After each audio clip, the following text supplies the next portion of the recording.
Superintendent Munoz, and members of the Rochester School Board. This is John Call with a special report on the coming session of the Minnesota Legislature. It might just as well be called the Early Bird Gets the Worm report. Peg Larson and I are both concerned about how the significant remodeling of the state capitol could affect the flow of business this session.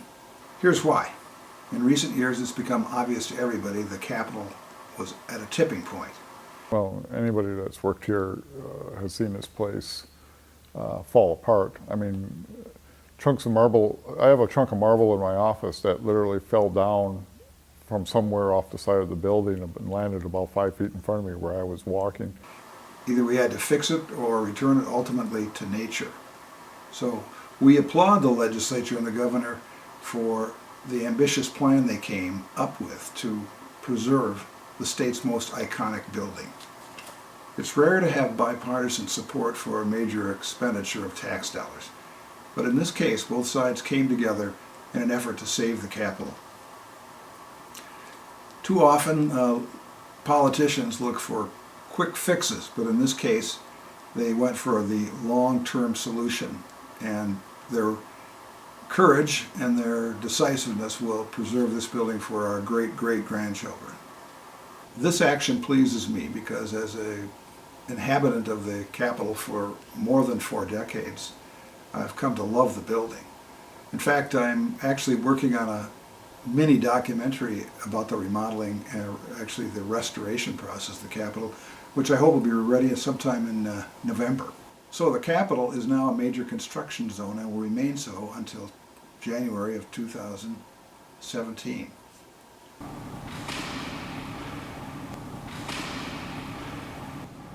Wing to the house is closed off. The North Star is covered with plywood. The floors are covered with some kind of protective masonite.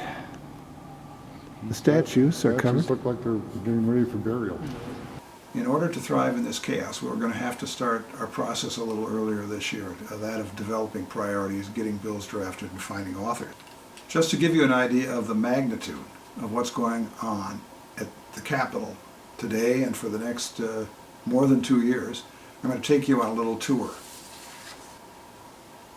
First, the exterior, which is made up of more than 50,000 pieces of Georgian marble.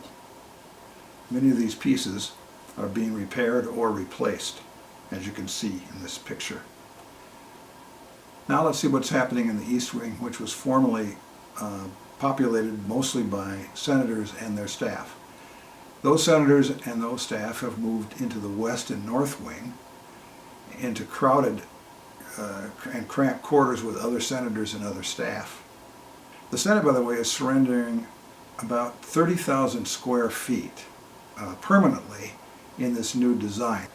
They're giving that up to provide for more space for the Minnesota Historical Society, more ceremonial space for electrical, heating, air conditioning, and more importantly, additional hearing space in the Capitol.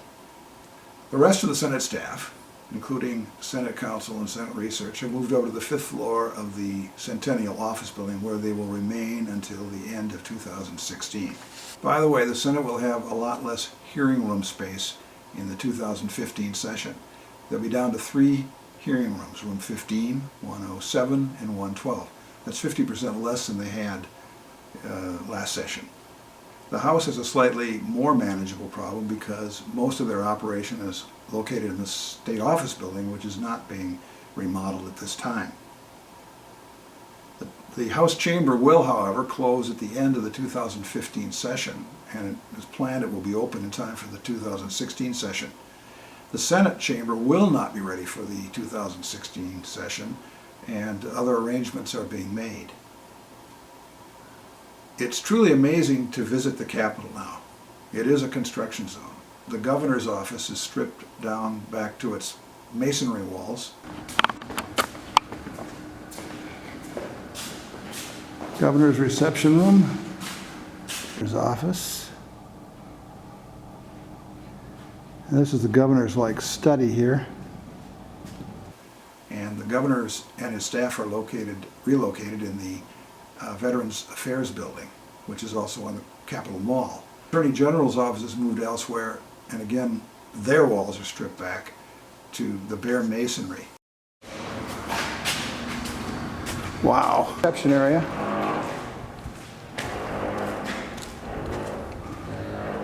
This is the Attorney General's office. The Capitol Rotunda is closed and will remain so for some time. Also, don't count on finding any restrooms in the Capitol for the next 2 years. Really, you have to plan on a visit to the State Office Building. Organizations planning a day on the Hill should think twice if they're planning to base it out of the state capitol. There simply will not be adequate space. Most people do not understand the full extent of this restoration process. One more thing. They are going to be replacing the old analog cameras in these hearing rooms that have been there for 20 years with new high-definition cameras, which will be somewhat helpful during this process. We tell you this because we know you'd be interested in what's happening to the state's most iconic building, but also because it's going to be very important to hit the ground running in the 2015 session. That means locking in our priorities. It means getting some bills drafted and getting authors all before the session starts in January. Despite the remodeling, it'll be business as usual for the state of Minnesota when it comes to developing their budget and passing laws, and that includes the funding of K-12 education. In the meantime, Peg Larson and I are moving around talking to people in the Capitol to try to develop a picture of what we might expect. The campaigns have not given us as clear an indication as they normally would. So as soon as we have something definitive, we will get back to you with an additional report.